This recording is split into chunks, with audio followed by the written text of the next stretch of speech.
Hi, I'm Emily. As he said, I work at Twilio. Okay.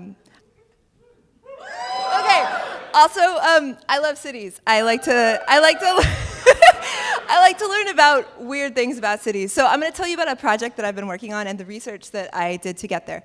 So about 6 months ago, I saw a tweet from SF Water that said, "Come learn about urban watersheds and also free lunch." And I thought, yay, free lunch! What the hell is an urban watershed? So I looked it up, and this is San Francisco and our urban watersheds. An urban watershed is essentially an area of land that drains to a particular space. So then I thought, well, how does this all work? Like, where do the flushes go? I also went and got the free lunch. So where do all the flushes go, and how does it work? So I did some more research, and it actually is pretty impressive, like how much our city is really doing for us.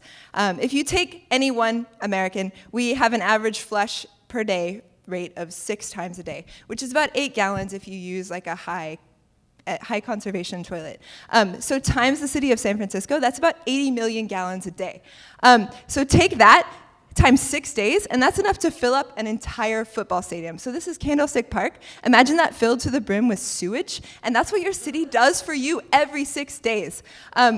It's pretty impressive. So how does it all get there? Bigger questions. Pipes, lots and lots and lots of pipes. Most of these pipes are over 100 years old, and they actually have to replace them at a rate of 16 miles a year of pipe under San Francisco. We also have a combined sewage system, which means that street water and like rainwater runoff all go in and combine with the sewage. So if you look at this map, it's a little unclear, but the purples are pipes, and the blue lines are historic watersheds and riverways and creeks and things that are no longer there. So if you look a little more closely, like here's the wiggle right in the middle. That's actually historical creeks, and then where they've been replaced by pipes.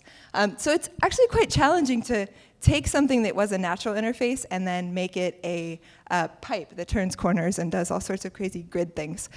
So this is the embarcadero, and along here you can see where there are like buried ships underneath the fill where it used to be bay and now is embarcadero, or now is land. So I think of this as like the sewage obstacle course, like how the hell do you make a pipe that goes through an old ship? If we go a little bit north to Seattle, they actually have, there was a fire in 1889 where 30 blocks of city burned down, and they had a choice. They said, well, we need to rebuild, and they thought, well, hey, it would be cool if at high tide all of our toilets didn't back up with Elliott Bay. So they actually raised downtown Seattle like 30 feet in some places so that when they flushed their toilets, they actually went down. You can go on a tour of the underground part. I haven't done it yet. I hear it's cool.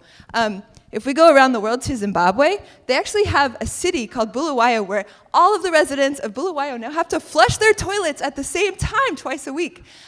Because of drought, their pipes will crack, so it's mandatory that everyone goes home on like Tuesday and Thursday at 7:30 and flushes their toilets. So back to San Francisco. This is the Oceanside Water Treatment Facility. You can go on a free tour. You get to wear a hard hat, which makes it an awesome tour in my book. So I recommend you go take this tour. It's really cool. Like most of it is underneath the zoo. So I'm going to tell you about the process, but what I want you to do is I want you to imagine that I'm talking about a black and tan because it smells way less bad. So parts of it like float to the bottom, and some of it goes to the top, and then you like skim stuff off the top, and that's kind of how it works. It's a very natural process. This is a more complicated version, but what you really need to know is that it's really natural, and there are two byproducts. One is water, and the other is solid waste, which goes into this giant egg thing at 98 degrees for about 2 weeks. I think. And after that, it's fertilizer. So it goes to gardens, it goes to farms, it goes wherever you want. So if we go to New York City, where they actually have much more solid waste than us, nobody wanted New York City poo. So nobody would take their fertilizer. And there's a Radiolab story on right now called the Poo Train, I think. I recommend it. But nobody wanted it. They had to search far and wide for someone to take their fertilizer. They found somebody in Colorado, and for 10 years, they shipped all of their solid waste out on a train to Colorado. Okay, back to San Francisco. The water waste actually is like 97% clean by the time they put it back into the ocean. It goes out in a 4.5-mile pipe out to the middle of the ocean where they test and make sure everything's good. Swirly is an app that we made. It's swirl.ly. You should check it out.